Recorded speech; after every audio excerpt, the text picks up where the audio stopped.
はご覧のスポンサーの提供でお送りします。 Often considered a joke, there is much more than meets the eye when it comes to the humble ball.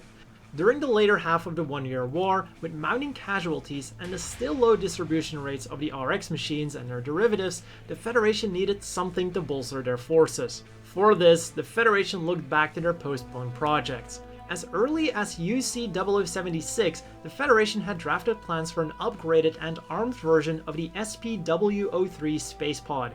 Dubbed the RX-76 Ball, it was originally meant to be part of the V project. The proto-ball had extra armor and an upgraded version of the gun tank's cannon. It is unknown how many of these were built or if any saw combat.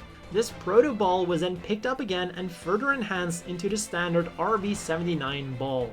The arms were slightly more armored, the cockpit's window size was slightly reduced, the side thrusters were strengthened, and the cannon was also overhauled. Around 1,200 balls were produced during the One-Year War. While often called the mobile coffin by its pilots, the ball was much better than its reputation would lead one to believe. The ball had excellent acceleration and sensor range, higher than most contemporary mobile suits, making it a very competent hit-and-run machine. Some units were also equipped with twin 180mm cannons. While these had a higher rate of fire than the single 180mm recoilless cannon, they were much less effective and could only penetrate the armor of most mobile suits at close range. Its ease of maintenance was also a very important asset. Unlike most mobile suits, the ball mostly used fuel cartridges which were quick to replace, in addition to having a cartridge-fed main cannon. All of this meant that the resupply time of the ball was extremely short compared to mobile suits. This led to wide-scale production and adoption of the ball. The most common formation was 3 GMs being supported by 2 balls, but teams of only balls on Salamis-class cruisers for the aforementioned hit-and-run tactics, and large formations launching from Columbus-class transports were also a regular sight.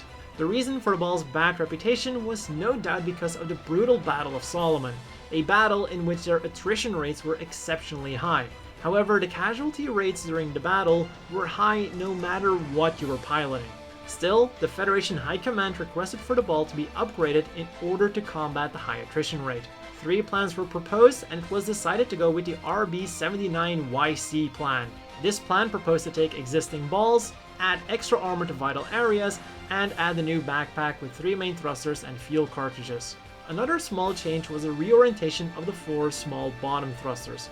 This new ball was dubbed the F-Type. The benefits of this plan were both cost and time. Existing factories could easily be modified to incorporate these small changes to begin pumping out the upgraded ball, and existing units could also be quickly upgraded. Not only was it more agile, but the new thrusters also gave it the speed of a Saberfish space fighter, suddenly making the ball F-Type a very popular unit. Potentially, another one of the 3 suggested plans was the ball C-Type. Rather than being an upgraded version of the ball, it was a complete retooling. At first glance, the biggest change is the additional pair of arms, but in fact, the C-Type was, as a whole, more geared towards combat. The main thrusters now pointed more backwards rather than down, and various small thrusters all over the body gave it increased mobility over the base unit. Despite the popularity of the F-Type, the C-Type would become the mainstay ball for the Federation post-war. There seem to be 2 variants of the C-Type ball.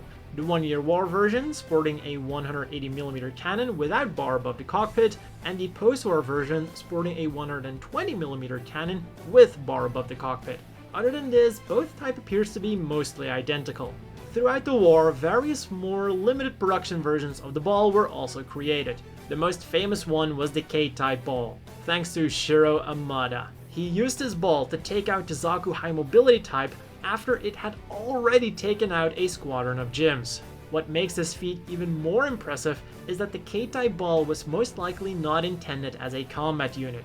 Judging by the headlights and the grappling hook mounted on the ball, it was most likely meant as a working unit stored on board of transport shuttles. The K-Type's arms were also perfectly suited for grabbing onto large objects such as containers or space debris. They were mostly seen with twin 180mm cannons, so they could serve as a last line of defense, or crane arms for construction. Despite being a worker unit, Shiro's amazing performance might have been the reason that the base design of the K-Type was carried over to the later C-Type. The earliest variant of the ball was the M-type mine layer ball, aptly named Bomber Ball. Production and deployment of these balls began shortly after that of the regular ball. The M-type was armed with 48 impact and proximity mines carried on a rack that was attached behind the ball. This rack led to two other nicknames, Locker Ball and Flying Lunchbox. When flying, this rack was folded up and it opened up in order to scatter the mines. To position the mines, the 180mm cannon was replaced with a control unit to guide the mines to their desired location. A final change were shorter manipulators. Most of these M-types were stored at Luna 2 and mainly used Columbus-class transport ships as motherships. They were used to deploy minefields on known Zeon patrol routes around the Earth's orbit, a mission in which they were very successful. The minefields not only hindered Zeon's fleets, but they also managed to destroy multiple ships, including even the mighty Zanzibar-class cruiser. As excellent as they performed, deploying a minefield was a defensive strategy. And when Operation Star 1 was launched, the Federation's big space offensive, they began converting the M-types to regular balls, and shortly thereafter, also the improved F-types. Finally, there were three more obscure ball variants whose existence is more up for debate. The Fish Eye is an underwater variant of the ball that still keeps the main body of the ball mostly intact. But with its giant claw arms, propeller, searchlight, and harpoon gun, it is definitely the most different looking ball variant. And also the most intimidating one. It is sometimes said that the ball was meant to mimic Zeon's mobile armors, and this variant definitely comes the closest. From badass to obsolete, we have the Model 133 ball. Feel it in Universal Century 133, its design and performance changed very little from the original ball, fielded almost 6 decades earlier. The only significant upgrade was that it now featured 3 120mm recoilless cannons instead of 1, and it also had a pair of 30mm Vulcan guns. While in theory these cannons were powerful enough to kill an enemy mobile suit if they hit, the miniaturized machines that the Model 133 would face in battle were both highly mobile and had beam shields that could render the ball's projectiles useless. As power generators became smaller and more powerful, one has to wonder why these balls weren't equipped with any kind of beam weaponry. This thing was very much worthy of the nickname of its predecessor, Flying Coffin. And finally, we have the B Gundam, a unit so amazing and awesome that I made a dedicated video on it, which you should totally check out. And that's all for the development history of the ball.